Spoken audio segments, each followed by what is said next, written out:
All right, and welcome to episode number, I don't remember. I think it's like six or seven, something like that, of the While You Were Sleeping podcast. I am your host, Tyrell James, and I have a very special guest, Larry Porter. How you doing? Good, That's good. That's good, good. Okay, so we did the Rorschach Test podcast. right? And on the Rorschach Test podcast, I put these pictures up on the screen and I asked you what it is that you see. hmm And based off of what you said you saw, I linked that to what it is that you do and who you are. So with that podcast, we used your conscious mind. This time we're going to go a little deeper. I want to get into your subconscious mind. Okay, So we're going to talk about dreams. okay, Okay. I want to talk about three types of dreams. First, I want to talk about the dream. I want you to just talk about some dream that you had. It could be from childhood, adulthood, adolescence, whatever.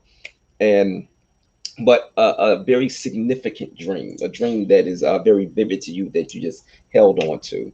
And then we're going to move into daydreams. And from there, I want to go to your the dreams and aspirations that you had as a child. So with each one of those, I'm going to link that to what it is that you do and who you are. So for anybody who may have missed the Rorschach Test podcast, just let everybody know exactly who Larry Porter is. okay. I am president of the Caroline County Commissioners. I'm in my third term, been in office since 2010. Um, I have recently retired or transitioned from Cabell Corporation, which is a real estate development and management company that was in business for about 30 years. Um, Transitioned from there in 2019, and I am now doing some consulting work with a property management company from Milford, out of Milford, called East Coast Property Management. Um, so I'm kind of semi-retired, but not fully retired, and trying to work as much as I can on my own schedule. Although the commissioner thing is pretty much a everyday Mhm. work, something every day. So Okay, got you. Okay, so let's get into your dream. So first, is there any dream that you remember, like I said, either from childhood, adolescence, even adulthood, that has had a significant impact on your life? um, Oh, I'm sorry. Before you do this, yeah, one more thing I have to tell everybody. I time myself with these, so I have to do this in 30 minutes or less. So okay, I've been forgetting to tell people that lately. okay. Okay, well, go ahead. I'm Well, sorry. All right. one of the things that I Mhm. need to add was I just recently wrote a book that's been published, Right. Mhm. um, and I mentioned in that book a dream, and I described that in the book, the dream, and the dream is that um, I go back to playing softball Okay. as an adult, and This is an actual dream that you an had. actual dream, and Okay. I describe in the dream that the scenario, and I mean it really was very clear. I mean I'm driving to the ballpark, and my wife is with me, and we pull into the ballpark, and the lights are, you can see the lights from some distance away. Mhm. I'm playing the second game of a doubleheader, which means that all the people that are there watching the first game are there. So it's a pretty full stadium, full park. Okay. You park your car, you get your shoes on, change your shoes. You try to park your car somewhere where your windshield's not going to get broken. And then, but the interesting thing is the details. We talked earlier about details.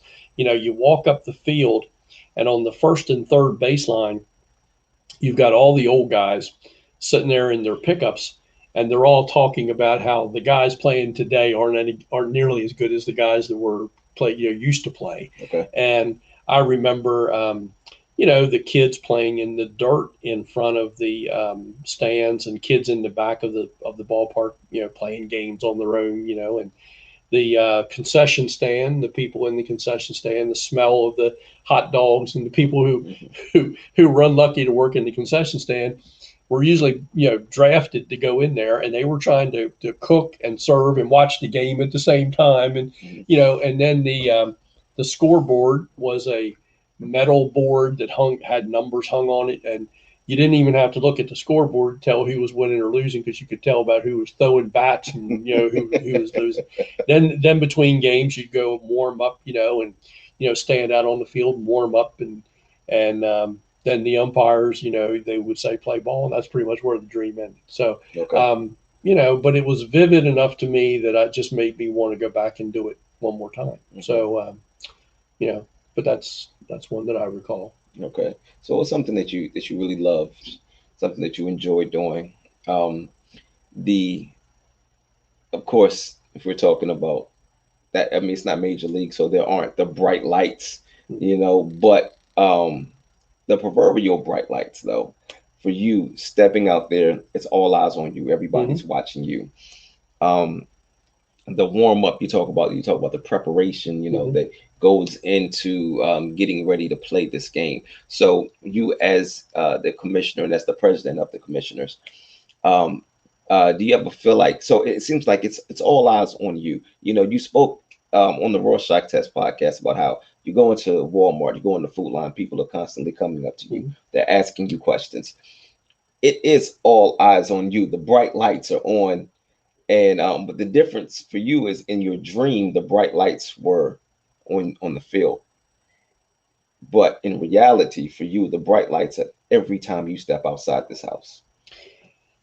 Yeah, I think the thing that you learn early on, and one of the details that really you gets pounded into you early on in your there's not really a training to be a county commissioner. What I did was to attend meetings and attend budget hearings.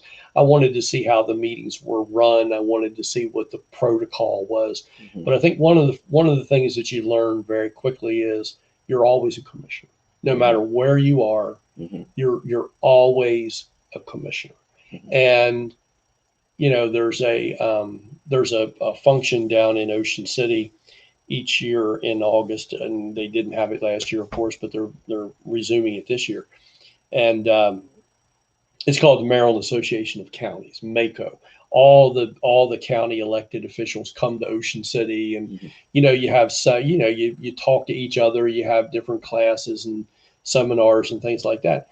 But the thing that you really understand is that even when you're not in that on that on that convention site, everywhere you go, you're still a commissioner. Hmm. So I'm not a drinker. I don't drink. I don't drink. In my lifetime, it's almost been in some cases sacrilegious not to drink. Okay. When I was active in the fire company, guys would get mad at me for not drinking, and I'd be like, guys, I don't want it. I don't. Well, you can't eat crabs if you don't drink beer. Yes, I can.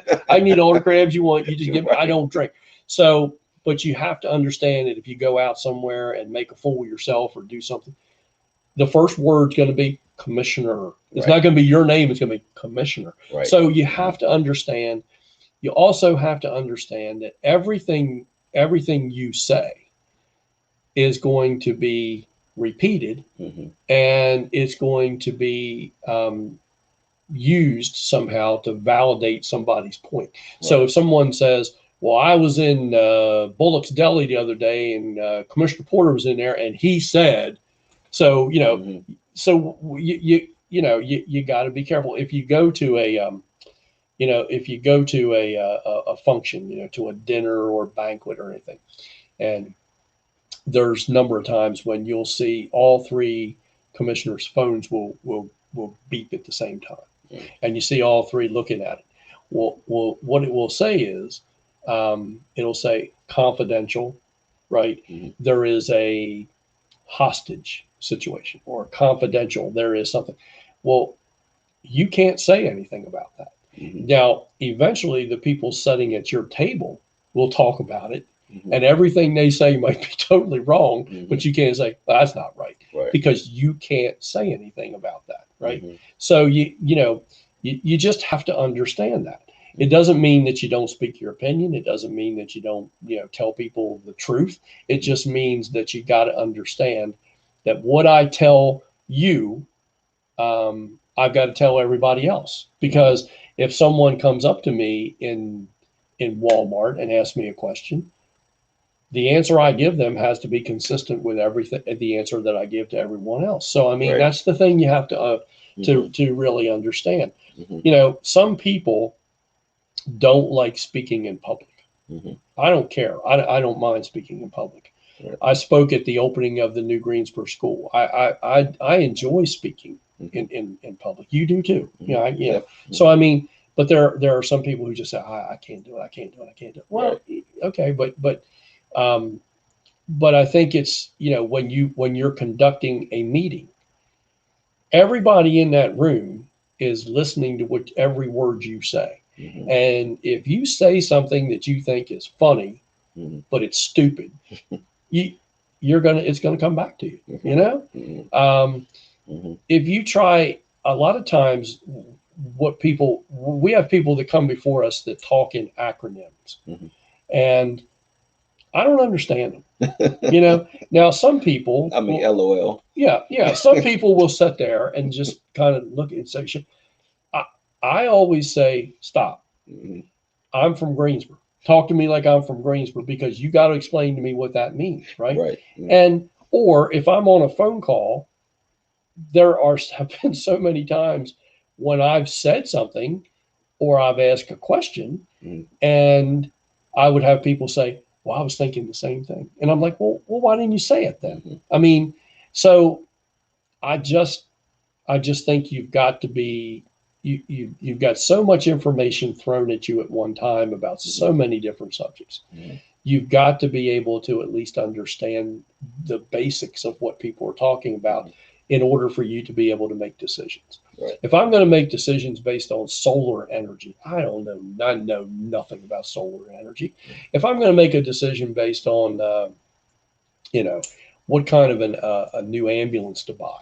I don't know. I've got to rely on the people who know the facts and who understand the subject for me to be able to make my decision. And I'm Mm-hmm. never going to be afraid to ask a question or act like I don't know because Mm-hmm. there's a lot of stuff that I don't know. I can tell you. So, in making that connection to the dream, it's like the preparation that goes into becoming the baseball player, Mhm. where it's when you're up there. I mean, of course, I mean people are watching the pitcher, but it's really all eyes on the batter. Mhm.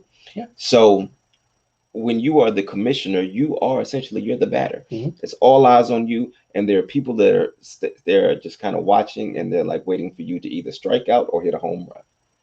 And the decisions that you make always affect someone. Right. Mm-hmm. So, um, my way of doing that, if I turn that computer on, you would see that I have my briefing Mm-hmm. for Tuesday's meeting. And that briefing gives me a detailed description of everything that's on that agenda, and I Mm-hmm. can link that to the more detailed Mm-hmm. information. So part of my job is to read that information over the weekend Mm-hmm. and on Monday. And when I walk in that commissioner hearing room at 9 o'clock on Tuesday morning, I should at least know basically what we're going to talk about. Mm-hmm. And I should know enough that I can ask questions. Right. Right. Mm-hmm. So as I'm going through that, I'll constantly be writing questions. There's a time that comes in just about every commissioner meeting when I lean forward and I take the microphone and I say, "Do you mean to tell me?" And when I say that, everybody sits back and goes, "Ah, shit." So I mean, but I mean, there's a time that I say, so you mean to tell me that and but that is really the preparation that is based on reading the briefing, reading the information, Mm-hmm. making your notes, asking the people questions, putting the people on not on the spot, but if they're going to appear before us, they should be prepared to answer questions and they Right. should be prepared to explain what it is they are trying to accomplish by coming before us as a Mm-hmm. group, right? Right. So Okay. that's part of the preparation. But you run the meeting, Mm-hmm. you call on the people. We have a public comment period where we give everybody like 5 minutes to come in who isn't on the agenda. Mm-hmm. You control that amount. If I see that person's going off, you know, if I see them going off, then I have to say Mm-hmm. time's up. Right. A lot of times they don't like it, Mm-hmm. but I have to say time's up. Right. Mm-hmm. So I'm the guy that makes that call. Mm-hmm. And you know, I don't have to do it a lot, but I've had to do it. Right. And so that's part of the deal. Do I like doing it? Yeah, Mm-hmm. yeah. I love being a commissioner. I mean, Mm-hmm. I love being a county commissioner because if I wasn't, I'd be sitting in the living room down there saying, "What the hell did they do that for? That's stupid. What did they do that for?" Right. I'd rather be the person making the decision and having people say, "What the hell did he do that for?" I mean, I'd rather be the one that has to explain that to people. Right. But as I told you, they're I think it's coming to an end. I think it's time, Right. and but it has been a great experience and a great run. And there's nothing better in this world than being able to do things that you think are helpful and beneficial to the place where you lived and where you were born and you grew up. So you said you think it's coming to an end. So that brings me to the next part of this, the daydreams. So if you ever find yourself just sitting and your mind just wanders, and I don't mean in an intentional way. I don't mean anything that you are like purposely sitting there and thinking about. I mean, you just sit there and you days off and then you realize, oh, my mind went to this place. So where does your mind, what does that ever happen to you? Yeah, I mean it happens occasionally, and I think that sometimes you really believe. Like there have been times when I have wondered, and I've had people actually kind of ask me about higher office, Mm-hmm. you know, and I always come back to the point of saying no, Mm-hmm. no, not for me, because you know I I want to do things that are going to help here. Okay. The the closer the closer you are to the people you represent, Mm-hmm. I believe, are where you're the most effective. Right. I agree. And people who say, I tell people all the time, we have elections in this county for like town commissioners Mm-hmm. where only one person runs. Mm-hmm. And you know, and that amazes me Mm-hmm. because you know those are the people that are going to be setting your water and sewer rates. Those are the people that are going to be setting your tax rates. Those are the Right. people that are going to be making decisions about when you get your trash picked up. Mm-hmm. Those are important positions, but yet you'll have elections in this county where people just don't care. They just say, okay, well, that person wants to do it. Let them do it. Mm-hmm. So, So is that something that you actually daydream about, like going to another level, but then changing your yeah, mind and saying, I'll stay here? yeah. No, Okay. it would be hypocritical of me Mm-hmm. to walk around because the way that the election system is set up in this state. Mm-hmm. So um, we have three delegates. Mm-hmm. Those three delegates in in in in District 36B. And that is Jeff is one, Jeff is correct? right, but Mm-hmm. see, Jeff Grace lives in Caroline County. Mm-hmm. He's the first resident delegate we've had since Governor Hughes was a delegate. Mm-hmm. So, but Jeff lives in Caroline County, but he's also represents Queen Anne, Kent, Mm-hmm. and part of Cecil County. Okay. On the other side, Johnny Mounts and um, Chris Adams are delegates, but they don't just represent their counties where they live; they represent other counties. Mm-hmm. So, and of course, your two senators represent the whole area, right? Right. So, Mm-hmm. to me, it would be hypocritical of me to go walk around in Queen Anne County and Kent County and pretend that I know what the concerns and the problems and the issues are in those counties. Right. I don't have any idea. Mm-hmm. I've publicly said too many times that I don't care what they are, and I'm not saying that. I'm not saying that in a bad way. I'm just saying that when someone wants to come along and tell me, well, that's how they do it in Kent County, well, then fine. I don't care. I don't care what they do in Kent County. Right. My job is to represent the people in this county. Mm-hmm. So I would be absolutely hypocritical Mm-hmm. if I started going around telling people in Kent County, vote for me, because I can solve your problem. I don't Right. know what the problems are, Mm-hmm. and I'm too old to care. I mean, honestly, I don't have the time or the energy Mm-hmm. to worry about that. I was born in this county. Mm-hmm. I've lived here my whole life. I'm going to live here the rest of my life, Mm-hmm. and I think I've got at least a little bit of a handle on what the issues are here. Mm-hmm. And that's where I want to be. But there, people I've had people say, "Oh yeah, man, you got to run for this, you got to run," and I'm like, "No, I won't." I mean, and you think about, well, God, it would be cool to be a senator. It would be cool to be, and then I start looking at it and thinking, no, I couldn't, Mm-hmm. because I think on the local level, our delegates, they do a tremendous job, Hmm. and they're available to the people. But I think if you get beyond that, you get to the United States senator. Hmm. I couldn't pick up the phone and call Ben Cardin or Chris Van Hollen. They wouldn't know who I. They wouldn't care about anything I said. Right. Honestly, I don't care. They may watch this. I Hmm. mean, so the further you get Hmm. from the people, I think the less effective that you can be Hmm. in addressing their problems directly. Hmm. I mean, the problems in this county have the best thing that you can do, and the best feeling that you can have as a county commissioner is when someone calls you and says, I've got this problem and I don't know how to get it solved. Hmm. I can't get a hold of anyone who will talk to me. I can't get a hold of the agency that I need to talk to, won't answer the phone or they won't return my call. Hmm. The best thing about being a county commissioner is I can say, tell me what it is, give me your number. Hmm. I make a phone call and say, um, my name's Larry Porter. I'm president of Caroline County Commissioners. I have a constituent that's got a problem, and you better answer it and you better help it. And Hmm. how are we going to do that? Right. That's Hmm. what you can do, Hmm. and that's the best part about being a county commissioner.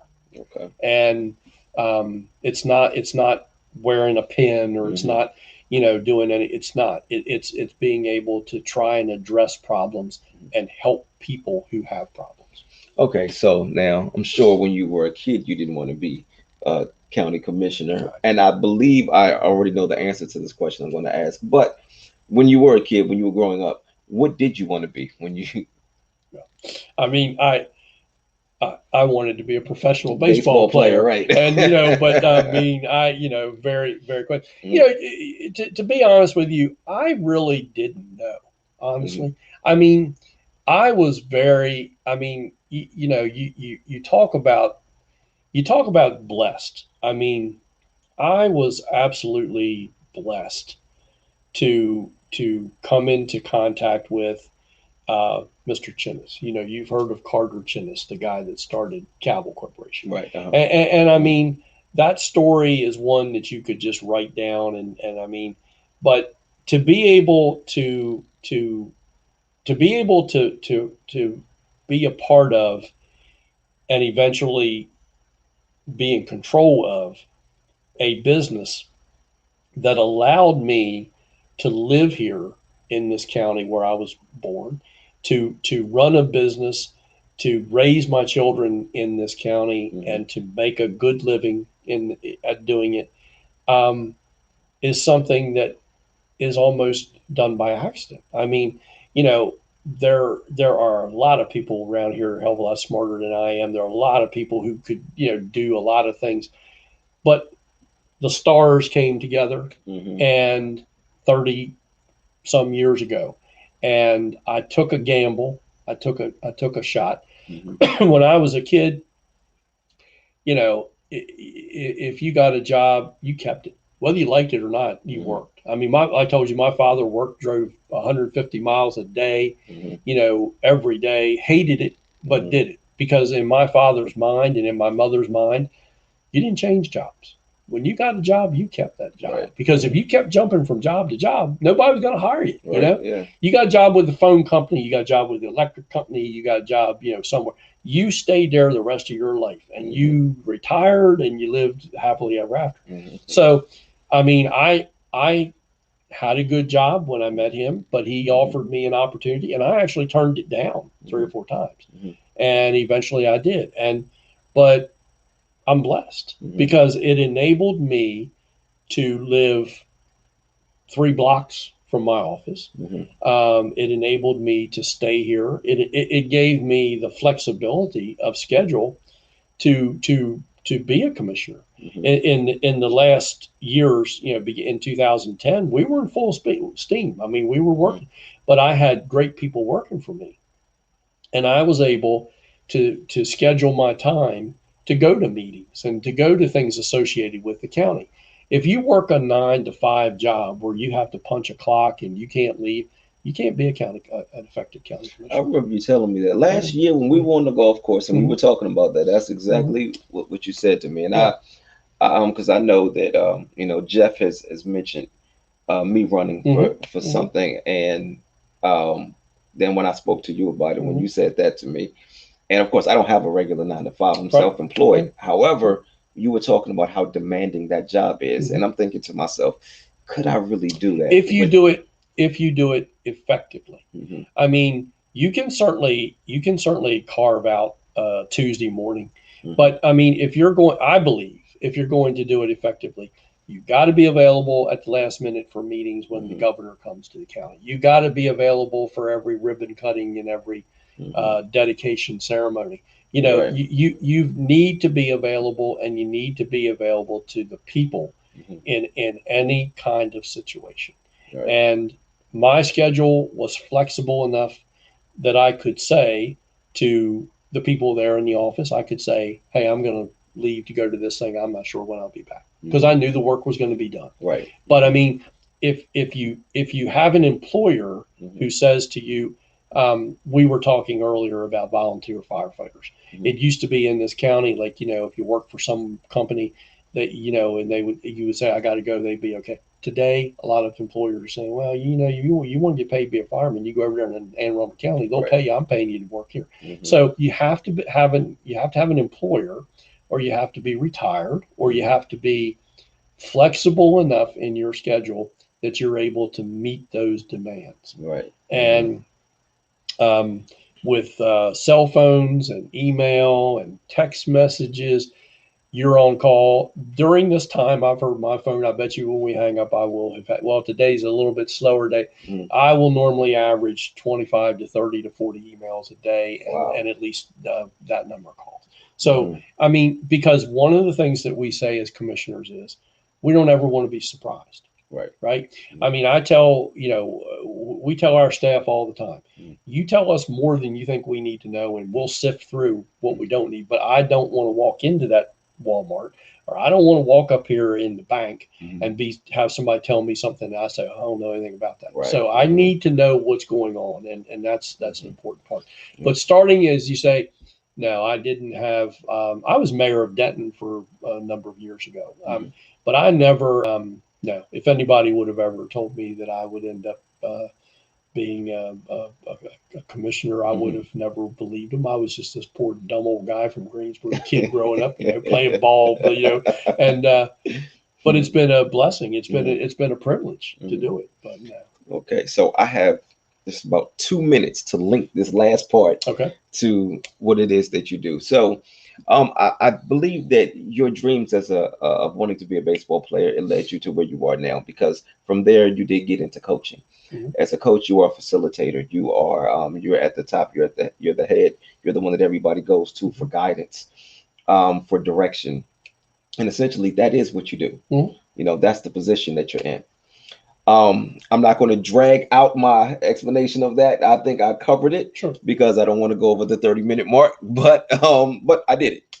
I did it though. So okay, but yes, I think that everything that you have going on, as well as you being an author as well, you're able to, and I guess making that connection with you as a kid wanting to be a baseball. Do you talk about baseball at all in the book? mm-hmm. Oh yeah, Okay, so mm-hmm. there's that connection there Yeah, too. mm-hmm. So um but yeah, so I've had an incredible time doing Yeah, this. it's been great. This has been probably the most informative podcast that Good, I've done. good. Like I told you before, I'm normally interviewing entertainers Yeah, right. and creators, Yeah, but this time it was different. So I have, well, you do fall under, now that you're an author, you do fall under that category I as well guess. now. Yeah, But there was so much information, so much good. pertinent information, and I think that a lot of people are going to walk away from both of these podcasts understand with a better understanding of the way things run with the county now. Mm-hmm. So and I appreciate you. I Oh appreciate yeah, your time. thank you. Yeah, Yes, and thank you yeah, so man. much. Yeah. And